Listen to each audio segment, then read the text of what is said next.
ఈరోజు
శివాలయం వద్ద నుంచి పాతూరు గ్రామం కావలికి తలమానిక ఉన్నటువంటి ప్రాంతం. ఈరోజు కావలి ఏర్పడిందంటే మొట్టమొదట ఈ ప్రాంతం నుంచి స్టార్ట్ అయింది. గ్రామంగా అభివృద్ధి చెందినటువంటి ఈ ప్రాంతం అంచెలంచెలుగా ఎదిగి 1967 సంవత్సరంలో ఇది కావలి మున్సిపాలిటీగా ఈరోజు దాదాపు 1,50,000 మంది జనాభాతో 85,000 మంది ఓట్లతో ఈరోజు కావలి అభివృద్ధి చెందుతూ ఉంది. ఈ తరుణంలో అభివృద్ధి ప్రదాత జిల్లాకి దొరికిన ఒక ఆణిముత్యం మన ఎంపీ వేమిరెడ్డి ప్రభాకర్ రెడ్డి గారు. అందరూ వస్తారు, అందరూ పోతుంటారు రాజకీయాల్లో, కానీ నిడారంబరంగా సేవా పరమావధిగా మన ప్రాంతాన్ని జిల్లాని అభివృద్ధి చేయాలని తన జీవిత కాలచక్రంలో ఒక సువర్ణ అక్షరాలతో ఫలానా హయాంలో నెల్లూరు అభివృద్ధి చెందిందని ఈ సింహపూర్కి ఒక ఖ్యాతి తెచ్చడం కొరకు ఈరోజు మన వేమిరెడ్డి ప్రభాకర్ రెడ్డి గారు ఎంపీగా అయిన తర్వాత మన తెలుగుదేశం పార్టీలో మంచి ప్రభుత్వంలో శ్రీ నారా చంద్రబాబు గారి నాయకత్వంలో యువ నాయకుడైన నారా లోకేష్ గారి ఆలోచనలు, ఈరోజు మోడీ గారి సూచనలు, పవన్ కళ్యాణ్ గారి దార్శికతతో ఈ రోజున మన అన్నిటికంటే కూడా మన నెల్లూరు జిల్లాలో ముఖ్యంగా మన కావలి బాగా అభివృద్ధి చెందుతుంది.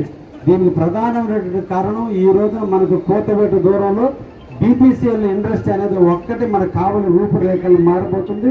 ఆ బీపీసీఎల్ ఈరోజు మన కావలికి రావటానికి ప్రధానమైనటువంటి కారణం ఎవరున్నారంటే జీవితాంతం గుర్తుపెట్టుకోవాల్సింది వేమిరెడ్డి ప్రభాకర్ రెడ్డి గారిని.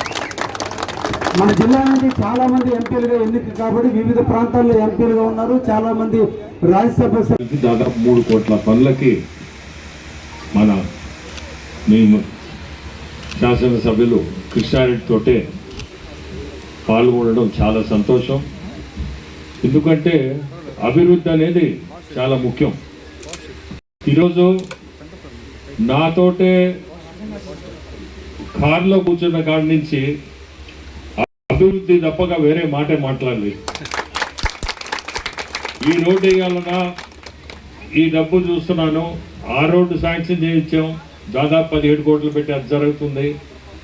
ఏది కూడా నోట్లో నుంచి ప్రజలకు చేయాలా, సేవ చేయాలని తప్పక ఆయన సొంత విషయాలు ఇది చాలా మంది దగ్గర ఉండేది ఏంటంటే కూర్చున్న కాడి నుంచి ప్రజల్ని మర్చిపోయి ఉంటారు.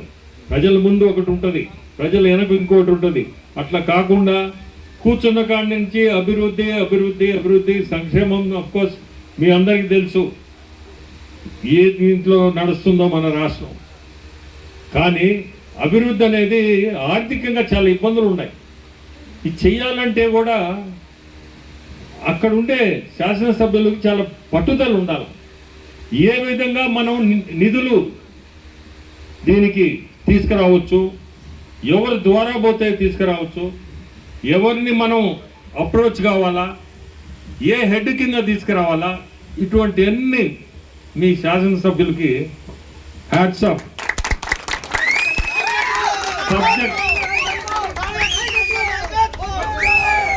సబ్జెక్ట్ ఉంది, సబ్జెక్ట్ తోటే ముందుకు తీసుకుపోతా ఉన్నాడు కావలి పట్టణం. మీ అందరికీ చెప్పేది ఒకటే, మీకు మంచి శాసనసభ్యులు మీరందరూ కూడా కావలి అంటేనే మంచి ప్రజలని లెక్క. అంటే జనరల్గా లిటిగెంట్లు ఎక్కువ ఉంటారు కొన్ని ఊర్లలో, అది కావలిలో లేదు. కావలిలోనే మంచి ప్రజలు. అటువంటప్పుడు మీకు ఇటువంటి శాసనసభ్యులు ఉండడం కూడా